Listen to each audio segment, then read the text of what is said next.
ओम देवी प्रपन्नाति हरे प्रसीद प्रसीद मातर जगतोऽखिलस्य प्रसीद विश्वेश्वरि पाहि विश्वं त्वमेश्वरी देवी चराचरस्य शरणागत दीनार्थ परित्राण परायणे सर्वस्यार्ति हरे देवी नारायणी नमोस्तुते।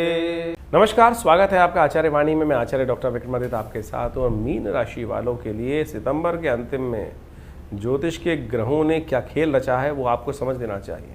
मीन राशि वालों, इन दिनों ग्रह आपके साथ बड़ी विचित्र स्थिति के खेल खेल रहे हैं। 7.5 का मध्यकाल आपकी राशि के अनुसार से आरंभ हो चुका है, इसलिए आपको बहुत सावधानी के साथ चीज़ों को समझते हुए कार्य करने का प्रयास करना चाहिए। इन सितंबर के अंतिम काल में ग्रहों की स्थिति एक विशेष परिवर्तन का योग बना रही, चाहे वो राहु हो, चाहे वो केतु ग्रह हो, चाहे वो मंगल हो, चाहे वो सूर्य हो, चाहे बुध शुक्र इत्यादि हो।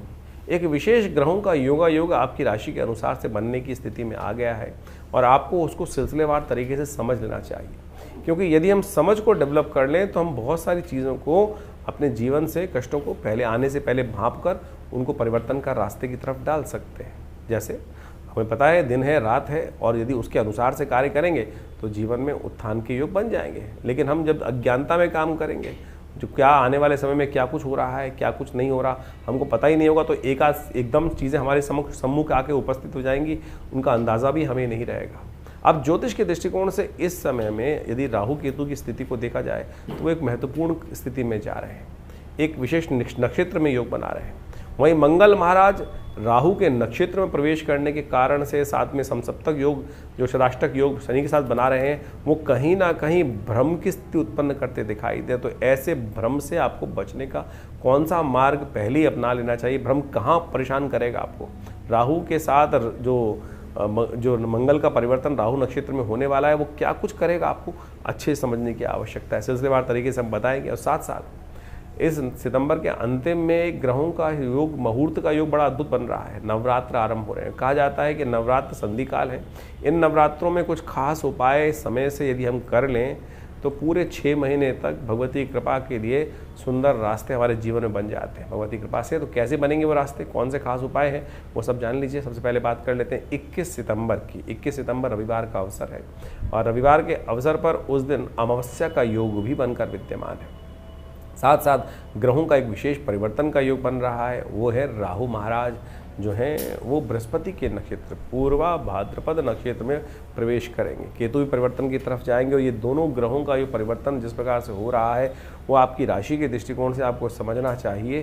थोड़ा सा ध्यान एकाग्र करने की ज़रूरत है। भ्रम की स्थिति को डाल सकता है। इस वक्त बृहस्पति की दृष्टि राहु पर पड़ रही है और वो जहाँ बैठे हैं वो कहीं ना कहीं थोड़ा सा नेगेटिव भाव है। और वहाँ राहु का भी बृहस्पति में जाना यानी विचारों में कुछ ना कुछ भ्रम की स्थिति उत्पन्न करने की स्थिति हो सकती है। यानी हमको लगेगा कि बहुत अच्छा चल रहा है और लेकिन शायद एकदम कोई ना कोई नुकसानदायक स्थिति उत्पन्न हो सकती है। अब राहु महाराज पूरी शक्ति में आ गए हैं। पहले तो कम से कम जब मई में बदले, उसके बाद से सितंबर तक वो जिस अवस्था में चल रहे थे वो मृत अवस्था बोली जाती है। और अब उन्होंने ताकत में आके योग बनाया है। लेकिन जिस प्रकार से ऐसे में बृहस्पति के नक्षत्र में प्रवेश करने के कारण से राहु ज्ञान को कहीं ना कहीं भ्रम ले सकते हैं। और जब ज्ञान प्राप्त होता है तो अच्छा और बुरा उसमें हमको चीज़ों को बाइफरकेट करना पड़ता है। लेकिन स्थिति कई बार क्या होती है, हम गलत रास्ते को चुन लेते हैं। तो ऐसे में थोड़ा ध्यान रखने की आवश्यकता है। और ऐसे में भ्रम की स्थिति से बचने के लिए राहु के कुछ उपाय आपको लगातार करने की ज़रूरत है। एक तो एक काम करें, ओम भ्रांग भ्रींग भ्रौंग से राहवे नमः इस मंत्र का यथाउचित भाव से जप करने का प्रयास करें। शाम के समय जब सूर्य अस्त हो जाए तो घर से एक काम करने का प्रयास करें। घर से दक्षिण स्थिति में, घर के दक्षिण में एक दिया अवश्य जलवा दिया करें। ये राहु के नेगेटिव प्रभाव को दूर करने के लिए अच्छा होगा और साथ साथ नेगेटिव सायों को दूर करने के लिए भी घर में एक रास्ता बनाएगा। नहीं तो भ्रम की स्थिति अननेसेसरी मीन राशि वालों के लिए परेशान करने की योग बनाएगी। अमावस्या है इस दिन, साथ साथ सूर्य ग्रहण भी पड़ रहा है, उसका भी प्रभाव समझ लीजिए। 21 तारीख को अमावस्या के दिन सुंदर योग बनता दिखाई दे रहा है। अमावस्या भी है और साथ साथ उस दिन सूर्य ग्रहण भी पड़ रहा है। ये सूर्य ग्रहण भारत में दृश्य नहीं है। इस सूर्य ग्रहण का प्रभाव भारत में कहीं नहीं होगा। फिजी इत्यादि और बहुत सारे और देशों में कहीं ना कहीं पड़ता दिखाई दे रहा है, वहाँ इसका प्रभाव दिखाई देता है। लेकिन 2 ग्रहण जो पड़ चुके हैं, दूसरा ग्रहण जो पड़ रहा है, पहले यानी चंद्र ग्रहण पड़ा, फिर ये सूर्य ग्रहण पड़ा, ये पृथ्वी के दृष्टिकोण से कहीं ना कहीं बहुत ज़्यादा भयावह स्थिति आगे उत्पन्न कर सकता है। प्राकृतिक आपदाओं का कहीं ना कहीं कोई भयावह उठापटक का योग दिखाई देता है। और साथ साथ जैसे अतिवृष्टि के योग इस वर्ष बने हुए हैं, और नवरात्र भी इस बार जो दे रहे हैं वो अतिवृष्टि के योग, क्योंकि सिंह गज पे आरूढ़ होकर भगवती आ रही है, तो कहीं ना कहीं आने वाले समय में भी वृष्टि के योग बनते दिखाई दे रहे हैं। तो ये अतिवृष्टि कहीं ना कहीं इन ग्रहण वाले कारण से, ग्रहण की योगा योग से, 2 ग्रहण के योग से प्राकृतिक आपदाओं का योग, भूकंप इत्यादि का योग, कहीं ना कहीं पानी से संबंधित समस्याओं को बनाने के योग बना सकता है। तो इस पर ध्यान रखने की आवश्यकता है। अमावस्या है तो सबसे श्रेष्ठ मान लीजिए पितरों के निमित्त अवश्य इसमें दिन यथाउचित भाव से कार्य करने का प्रयास करें। बहुत सारे लोगों को अपने पितरों के निमित्त तिथि नहीं ज्ञात होती है।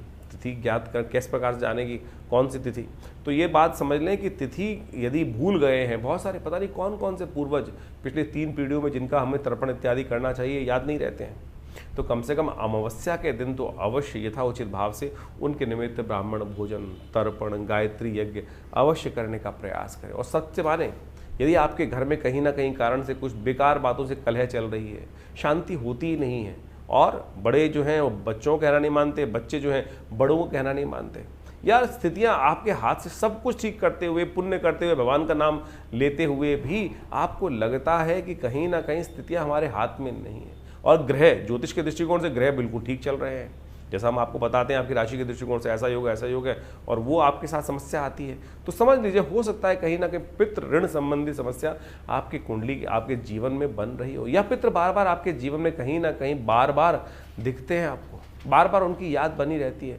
तो समझ लीजिए कहीं ना कहीं कुछ कष्ट है। तो कम से कम इस जाती हुई अमावस्या पर, ये जो पितृपक्ष समाप्त हो रहा है 21 तारीख को, यथाउचित भाव से अपने पितरों के निमित्त गायत्री यज्ञ करने का प्रयास करें। गायत्री यज्ञ, गायत्री का जप करने का प्रयास करें। हो सके तो तर्पण जो हो सकता है, पिंडदान इत्यादि, वो अवश्य करने का प्रयास करें। गऊ को, विशेष तौर पर श्वान को, कौवे को, चींटी को, भिक्षुक को, ब्राह्मणों को यथाउचित भाव से भोजन हमें अवश्य कराने का प्रयास करना चाहिए। क्योंकि कई ऐसी तिथियां होती हैं, कभी याद भी रखा हुआ है तब भी भूल गए, तो क्या लगता है 1 प्लेट निकाल कर भोजन खिला दीजिए, साथ में कुछ ब्राह्मण भोजन करा देंगे, साथ में कुछ ना कुछ छोटा मोटा हेल्प कर देंगे किसी की, तो आपको कहीं ना कहीं कष्ट निवृत्ति का योग बन ही जाएगा। इसको अवश्य करने का प्रयास। हमने विवेकानंद योगाश्रम में अभी एक कार्यक्रम रखा है, और उसमें आप स्वयं सम्मिलित हो सकते हैं, अपने पितरों के निमित्त गायत्री एक करा सकते हैं, तर्पण करा सकते हैं, उसकी पूर्ण व्यवस्था आश्रम पे है। तो आप फ़ोन पे संपर्क साध कर अपने पितरों के निमित्त इस दिन यथाउचित भाव से अवश्य जो तर्पण इत्यादि है, घर पे नहीं करा पा रहे हैं तो यहाँ कराने की व्यवस्था बना सकते हैं। उसके लिए जो संपर्क सूत्र नंबर्स हैं उन पर अपना संबंध स्थापित कर वार्तालाप कर व्यवस्था बना सकते हैं। मीन राशि वालों, अभी आपने समझा किस प्रकार से, क्योंकि अंतिम दिन जो श्राद्ध का अंतिम दिवस होता है उस दिन किस प्रकार से कुछ खास उपाय कर हम अपने पितृ ऋण से निवृत्ति का योग बना सकते हैं, पितृदोष से निवृत्ति का योग बना सकते हैं। अवश्य अपने पितरों के निमित्त श्राद्ध करना चाहिए, भ्रांति दूर करने का प्रयास करें। बहुत सारे अलग अलग भ्रांति लेके बैठ जाते हैं, हम तो वहीं कराए थे, गया में किसी तीर्थ में जाकर श्राद्ध कराए थे, कराए, बहुत अच्छी बात है। अब इसका मतलब ये नहीं कि पिंड छुड़ाया है। यथाउचित भाव से अपने पितरों के निमित्त यदि आप भूल गए हैं इन पूरे श्राद्धों में उनके प्रति श्राद्ध तर्पण इत्यादि करना, तो कम से कम भूले बिसरे के रूप में ही इस दिन कम से कम कर लीजिए। कहा जाता है नहीं तो पितृ पूरे वर्ष तक कहीं ना कहीं अतृप्त अवस्था में घूमते फिरते हैं, तो आप इस प्रकार से भ्रांति में ना फले। कम से कम इस दिन अपने पितरों के निमित्त जो दान पुण्य तर्पण इत्यादि है वो अवश्य करें, कल्याण होगा।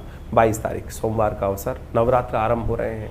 सोमवार के सुंदर योग से, चंद्र के सुंदर योग के साथ बहुत बढ़िया तरह से परिवर्तन का योग बन रहा है, और ऐसे में ग्रहों का परिवर्तन आपकी राशि के दृष्टिकोण से शुभ योग का निर्माण करता दिखाई दे रहा है। नया इंट्यूशन, नया भाव, नई शक्ति के साथ जो ग्रह आपके लिए बनकर तैयार है, सूर्य के साथ बुध और साथ साथ चंद्रमा की युति जो बनकर आपकी राशि में तैयार है, वो कहीं ना कहीं बहुत सारी चीज़ों में आपको पॉजिटिव करने का योग बना रही है। ये चीज़ें आपके लिए अच्छी रहेंगी। प्रथम नवरात्र है, भगवती स्कंदमा विशेष तौर पर शैलपुत्री का सुंदर स्तवन करना चाहिए, घर में कलश स्थापना करनी चाहिए, और घर के ऊपर ध्वज स्थापित करना चाहिए। इस दिन कहा जाता है समस्त घर के वास्तु दोषों को दूर करने के लिए इस दिन शारदीय नवरात्र में घर के ऊपर जो ध्वज भगवती के रूप में, हनुमान जी के ध्वज के रूप में स्थापित कर लेते हैं। आपकी राशि के दृष्टिकोण से ये बहुत सुंदर उपाय रहेगा। शनि की 7.5 चल रही है, हनुमान जी जिस घर पर विराजमान हो जाते हैं ना, जिस घर के ऊपर ध्वज के रूप में विराजमान हो जाते हैं, शनि उनसे कोसों दूर भाग जाता है। तो अवश्य इस शुभ दिन अपने घर में पूजा विधान के अनुसार से कलश स्थापना करने के बाद ध्वज, घर पर हनुमान ध्वजा अवश्य स्थापित करने का प्रयास करें या भगवती की ध्वजा स्थापित करने का प्रयास करें। दोनों के ऐसे दिव्य उपाय हैं कि 7.5 से रक्षा होती रहेगी उस घर की। और मीन राशि वालों, आपकी 7.5 चली रही है, ध्यान रखते हुए कार्य करना आपके लिए बहुत ज़रूरी है। तो नवरात्र का सुंदर शुभारंभ हो रहा है और नवरात्र का शुभारंभ जो होता है हमेशा माँ भगवती सुंदर रूप से आशीर्वाद देने के योग बनाते हैं। और इस बार तो भगवती का जो आगमन हो रहा है वो तो हाथी पर सवार होकर, यानी धन वर्षा, वृष्टि इत्यादि समस्त की वर्षा करते हुए भगवती कल्याण स्वरूप में, कल्याण करने वाले स्वरूप में भगवती का वाहन जो है गज है और गज पे आरूढ़ होकर भगवती का सुंदर ध्यान करते हुए उनका स्वागत करने का प्रयास करें। कलश स्थापना के साथ यदि आप सुंदर मुहूर्त को देखते हुए समझते हुए कार्य करने का प्रयास करेंगे तो बहुत अच्छा सोमवार का अवसर है। और ऐसे में सुंदर रूप से घर में एक वेदी बनाकर उस पर माँ भगवती का श्री विग्रह या विशेष तौर पर आप कलश स्थापित कर लें, भगवती का श्री विग्रह स्थापित कर सकते हैं। वैसे तो शास्त्र के दृष्टिकोण से कहा गया है कि अष्टदल कमल बनाकर उसके ऊपर एक सुंदर कलश स्थापित करें और उसके ऊपर एक नारियल बिठाकर सुंदर रूप से भगवती को उसी में प्रतिष्ठित करें और कलश के अंदर ही समस्त देवताओं का वास हो जाता है। तो सुबह के समय ये समय सबसे श्रेष्ठ दिखाई देता है। 8 बजे से लेकर जो करीब करीब मध्याह्न का समय है, 12 बजे के आसपास तक का समय, वो बहुत सुंदर मुहूर्त है। घर को सुंदर स्वच्छ कर माँ भगवती का सुंदर कलश स्थापना कर संकल्प कर लें। हो सके तो भगवती का सुंदर श्री विग्रह का ध्यान करते हुए उनको समस्त 16 श्रृंगार भगवती को अर्पित करने का प्रयास करें और अपने घर के द्वारों पर बंधनवार बांधें और सुंदर रूप से भगवती का पूजन करके सर्वमंगल मांगल्ये शिवे सर्वार्थ साधिके शरण्ये त्र्यंबके गौरी नारायणी नमोस्तुते इस मंत्र का यथाउचित भाव से जप करते हुए कार्य करने का प्रयास करें। जब आप कलश स्थापना करें तो उस कलश के ऊपर विशेष तौर पर पंच पल्लव अवश्य लगाने चाहिए। 5 अलग अलग प्रकार के शुभ पत्ते जो हैं, आम हो गया और साथ साथ अशोक के पत्ते लगाने का प्रयास करें, जामुन के पत्ते उसमें लगाने का प्रयास करें और बड़ पीपल इत्यादि इन समस्त पत्तों को लगाकर सुंदर रूप से भगवती का सुंदर ध्यान करते हुए उनका आवाहन उसी रूप में करने का प्रयास करें। अगर आपको हिरण्यवर्णाम इत्यादि मंत्र याद है तो आप हिरण्यवर्णाम हरणीम स्वर्ण रजस्रजाम चंद्राम हिरण्मयीम लक्ष्मीम जातवेद महावताम आव जातवेद, तो इसी प्रकार से भगवती के 16 मंत्रों से पहले प्रतिष्ठा कराएं, उसके बाद वस्त्र स्नान इत्यादि कराकर फिर वस्त्र इत्यादि अलंकरण कर धूप दीप नैवेद्य फल इत्यादि समस्त भगवती का अलंकरण कर वस्त्र इत्यादि पहनाकर भगवती का सुंदर पूजन कर उनको तो प्रतिष्ठा करने का प्रयास करें। और फिर पूरे 9 दिन लगातार भगवती के विभिन्न मंत्रों के द्वारा यदि दुर्गा सप्तशती का पाठ कर सकें तो सबसे श्रेष्ठ रहेगा। हमने विवेकानंद योगाश्रम में पूरे 9 दिन तक कलश स्थापना से लेकर पूरे 9 दिन तक 30 तारीख तक ये आश्रम में बड़ा यज्ञ रखा है और आप सब भी उस यज्ञ में शाम को करीब करीब 6 बजे से यज्ञ आरंभ होगा और उसके बाद रात्रि में करीब करीब 8 साढ़े 8 बजे तक आरती इत्यादि के साथ भगवती का सुंदर इस दुर्गा सप्तशती का पूरे 700 मंत्रों का नित्यपति यज्ञ किया जाएगा। तो आप भी उसमें सम्मिलित हो सकते हैं। जैसे आश्रम आप सबको ज्ञात होगा, माँ भगवती का सुंदर चमत्कारिक 500 साल पुराना श्री विग्रह आश्रम पर विराजमान है, जो मुल्तान पाकिस्तान से 1947 में जब विभाजन के समय एक महानुभव आश्रम पे लाकर उनको प्रतिष्ठित किए।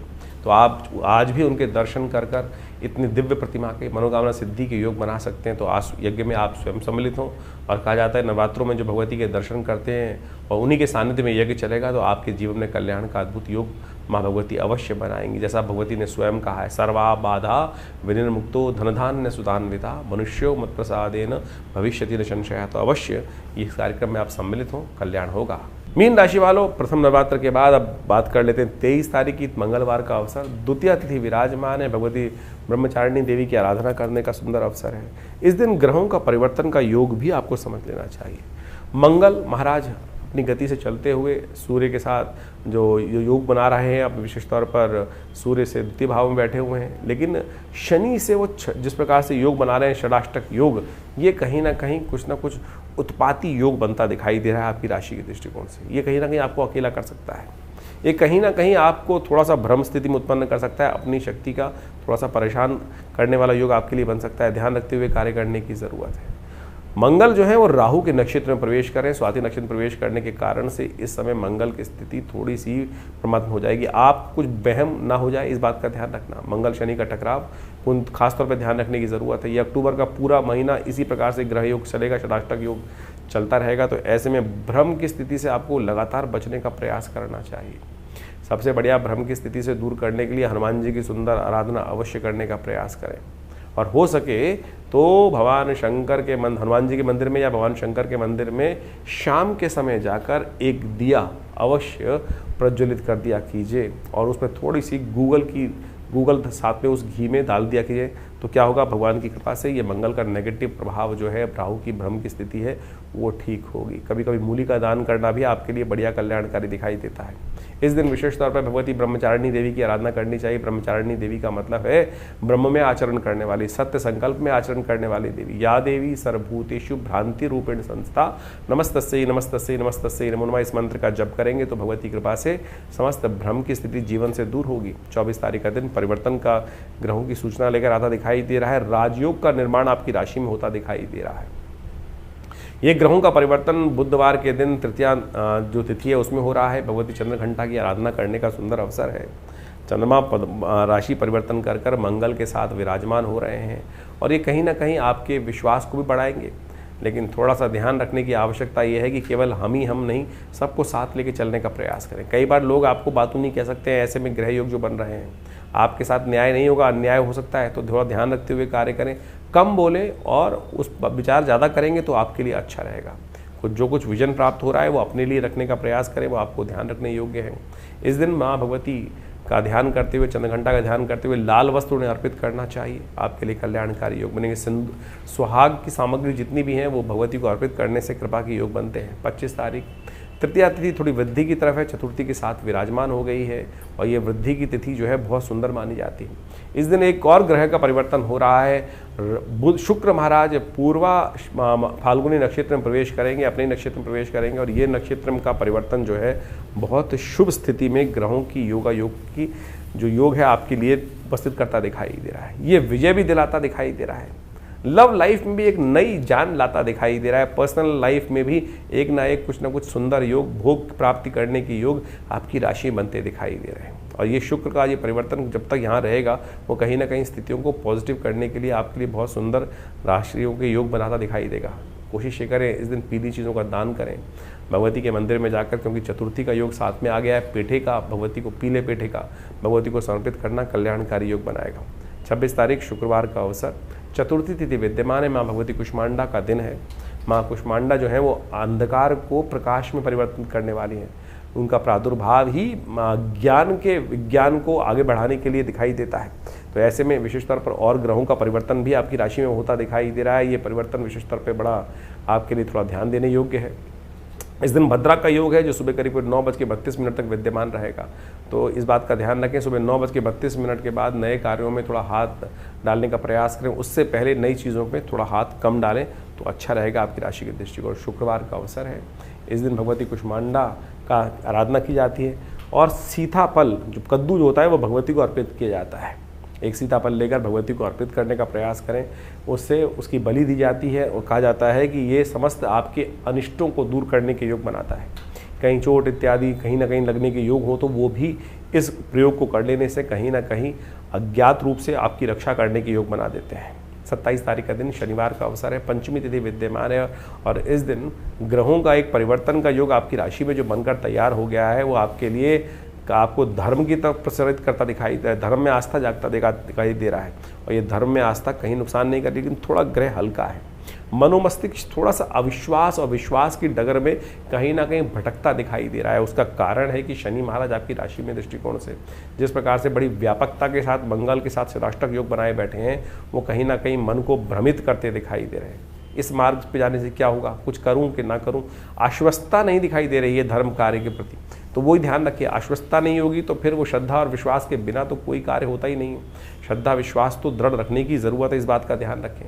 शनि का उपाय ज़रूरी है इस समय, क्योंकि शनि महाराज षष्टक योग बनाकर आपकी राशि के दृष्टिकोण से लग्न में 7.5 के साथ रूप लेकर बैठे हुए हैं।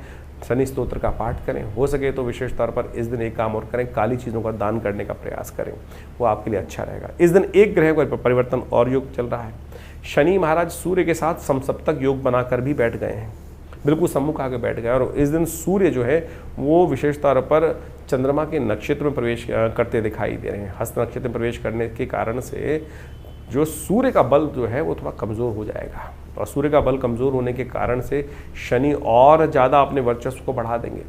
तो कहीं ना कहीं जिद आपके सिर पर सवार हो सकती है, उसका भी ध्यान लगातार उपाय करने की ज़रूरत है। अच्छा रहेगा कि आप इस दिन से एक उपाय करना शुरू करें, थोड़ा दूध में जल में थोड़ा दूध डाल दें और साथ में काले तिल डालकर भगवान सूर्य को नित्यप्रति अर्घ देने का प्रयास कीजिए। ओम घृणे सूर्य आदित्याय नमः, इस मंत्र का स्तवन करते हुए ये कार्य करेंगे तो ये कहीं ना कहीं मन में चल रहे अशांति के वातावरण को भी ठीक करेगा। और कुछ दिन लगातार, ये अक्टूबर के मध्यकाल तक इस प्रकार की ग्रहों की स्थिति रहेगी, तो लगातार ये उपाय करना आपके लिए श्रेष्ठ रहेगा, अच्छा रहेगा। करते रहेंगे तो कहीं ना कहीं साढ़े साती के प्रभाव से ही बचते रहेंगे। 28 तारीख का दिन रविवार का अवसर है, षष्ठी तिथि विद्यमान है। ग्रह नक्षत्रों के दृष्टिकोण से इस दिन जो है वो बुध भी परिवर्तन की तरफ जा रहे हैं और ये कहीं ना कहीं नई शक्ति प्राप्त करने की तरफ अग्रसित हो रहे हैं। बुध का विशेष तौर पर मंगल के नक्षत्र में प्रवेश करने के कारण से, चित्रा नक्षत्र में प्रवेश करने के कारण से आपकी राशि में बुध के बल को बढ़ाएगा। और बुध का बल बढ़ने से क्या होगा, 2 दिन बाद बुध जागृत भी हो रहे हैं, उदय भी हो रहे हैं। और फिर उसके बाद नवरात्र की समाप्ति से यदि आपने सही रूप से भगवती की नित्य प्रति आराधना करी तो आप सत्य मान लीजिए आपकी विजय के योग निश्चित तौर पर ग्रह कई प्रकार से इंगित करते दिखाई दे रहे हैं। थोड़ी बुद्ध को शक्ति देने का प्रयास करें। कन्या पूजन यथाउचित भाव से, जितने भी दिन नवरात्र है उस दिन अवश्य एक एक कन्या को अवश्य भोजन कराकर उनका आशीर्वाद लेने का प्रयास करें, उनको वस्त्र इत्यादि दान करने का प्रयास करें। ये उपाय यदि आपने किया, छोटा सा उपाय है, तो देखिएगा निश्चित तौर पर ग्रह जो थोड़े से कमज़ोर हैं उनको शक्ति प्राप्त होगी और हर प्रकार से आपके जीवन में कल्याणकारी योग बनेगा। इस दिन भगवती का सुंदर स्वरूप जो होता है, कात्यायनी भगवती का सुंदर आराधना करने का दिवस है। लाल वस्त्र भगवती को अर्पित करना चाहिए, लाल पुष्पों की माला भगवती को अर्पित करनी चाहिए, कल्याणकारी योग बनते हैं। 29 तारीख चंद्रवार का अवसर, सोमवार का अवसर है, सप्तमी तिथि विद्यमान है और ग्रह गजकेसरी योग बनाकर आपकी राशि में विराजमान हो गए हैं और ये आपके कार्यों में विजय नाद करने का सुंदर अवसर बनाते दिखाई दे रहे हैं। इस वक्त ग्रह आपके शत्रुओं का मर्दन करने के लिए तैयार है, शत्रुओं पर विजय प्राप्त करने के लिए तैयार है, परेशानियों को निवृत्ति करने के लिए तैयार है। इस दिन विशेष तौर पर अपने कष्टों को निवृत्त करने के लिए भगवती कालरात्रि का सुंदर स्तवन करना चाहिए और रात्रि सूक्त का पाठ करना चाहिए। या देवी सर्वभूतेषु शक्ति रूपेण संस्थिता नमस्तस्यै नमस्तस्यै नमस्तस्यै नमः, इस मंत्र का जप करें। या सर्वा बाधा प्रशमनम त्रैलोक्यस्य अखिलेश्वरी एवमेव तया कार्यम अस्मद्वैरि विनाशनम, इस रूप से दुर्गा सप्तशती के 11वें अध्याय में मंत्र का ध्यान करने से, जप करने से, पीली सरसों से यज्ञ करने से आपके काम, क्रोध, मद, लोभ आदि दोष जो है वो जीवन से दूर होते हैं और भगवती कृपा से लाभ प्राप्ति के योग बनते हैं। 30 तारीख का दिन मंगलवार का अवसर है, अष्टमी तिथि विद्यमान है और ये अष्टमी तिथि महाअष्टमी का योग बना रही है, महागौरी की आराधना करने का अवसर बना रही है। और ये भगवती की आराधना का जो स्वरूप है, कहा जाता है पंचमकारों की आहुति भगवती के श्री चरणों में जो इस दिन अर्पित करता है वो साक्षात देवता बन जाता है और मनोरथों को सिद्ध करने का योग बनाता है। इस दिन बुध उदय हो जाएंगे और ये बुध का उदय होना आपकी राशि के दृष्टिकोण से जो चीज़ें आपके हाथ से निकलती दिखाई दे रही थी, किस्मत को जगाने के रास्ते बहुत बढ़िया तरीके से बुध खोलने के दरवाज़ा, किस्मत का दरवाज़ा खोलने का योग बना सकते हैं। तो इस प्रकार से ग्रहों का योगायोग आपने समझा और ये ग्रहों का योगायोग के साथ साथ जीवन में हमारे भाग्य को जगाने के लिए सबसे बड़ी जो चीज़ है वो पुण्य कर्म है। और भारतीय संस्कृति में इन पुण्यों को बढ़ाने के लिए अनेक मुहूर्त बताए गए हैं। नवरात्र ऐसे ही सिद्ध मुहूर्त हैं, होलिका महारात्रि, दीपावली महारात्रि, शिव महारात्रि, और उसी प्रकार से ये नवरात्र ये ऐसे सिद्ध मुहूर्त हैं और संधि वेला में आते हैं, चाहे वो चैत्र में देखें, चाहे वो आश्विन में देखें। शरद काल ऋतु जो है वो आरंभ हुआ चाहती आरंभ हो जाती है, तो ऐसे में विशेष तौर पर भगवती का स्तवन करने के लिए ये जो दिन प्रशस्त किए गए हैं ये ऐसे संधि काल में आते हैं कि इन संधि कालों में यदि अपने पुण्यों को जगाने के लिए हम श्रद्धा भाव से भगवती के अन्य श्रद्धा से स्तवन करें।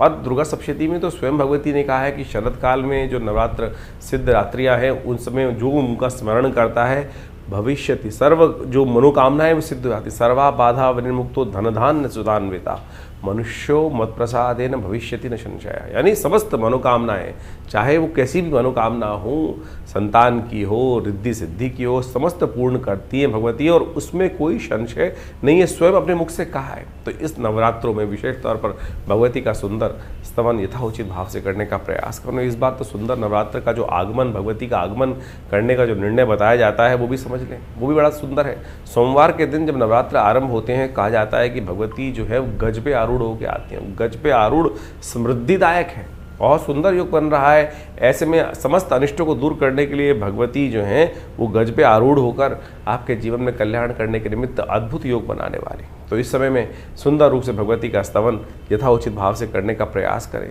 मनोकामना सिद्धि के लिए अद्भुत योग बनते हैं। और हमारे विवेकानंद योगाश्रम में तो हमारे यहाँ भगवती का श्री विग्रह, बहुत चमत्कारिक श्री विग्रह विराजमान है। 500 साल पुराना भगवती का जो श्री विग्रह है, मुल्तान से पाकिस्तान जब बटा, भारत का जो विभाजन हुआ तो उस समय में तो पाकिस्तान से एक व्यक्ति उस भगवती की दिव्य प्रतिमा को जो आश्रम में प्रतिष्ठित है वो लेकर आए वो व्यक्ति, और आश्रम पे आज वही श्री विग्रह जो मुल्तान से आया 500 साल पुराना भगवती का श्री विग्रह विराजमान है।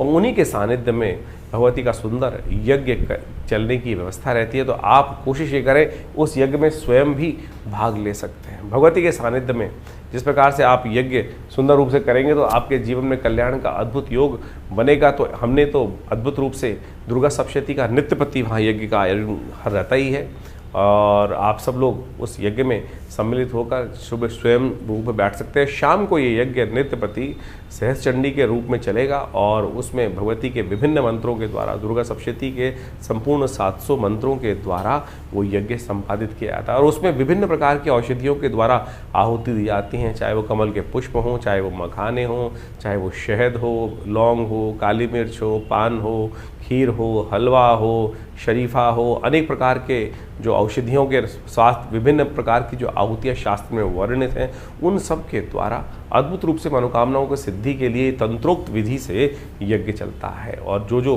भगवती के उस सानिध्य में यज्ञ में बैठकर भगवती के सानिध्य में भगवती की आराधना करते हैं, हमने ऐसा देखा कि चाहे कैसी भी विकट से विकट जीवन की समस्या हो, दूर होने का योग बन जाता है। तो ये श्रद्धा के साथ भगवती का स्तवन आप अवश्य यथाउचित भाव से करने का प्रयास करें। कल्याण का मार्ग प्रशस्त होगा और जीवन में कष्टों को दूर करने के लिए रास्ता बहुत छोटे रूप से बन जाता है। हमारी अनुनय विनय भगवती तक पहुंचती जरूर है।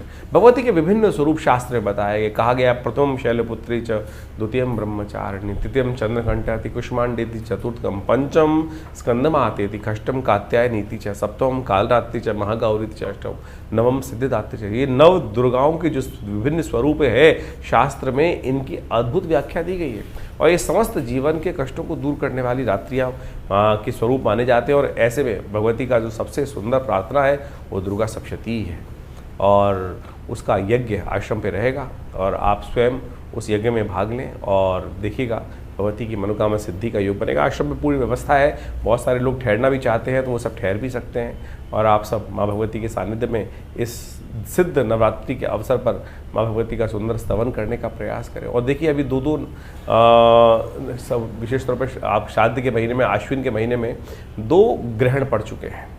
चंद्र ग्रहण पड़ा, फिर सूर्य ग्रहण पड़ा, और 2 ग्रहणों के बीच में जब ये काल निकल कर जो गया है, आने वाले करीब कुछ महीनों में ये कुछ समस्याएं भी उत्पन्न करने के योग दे सकता है।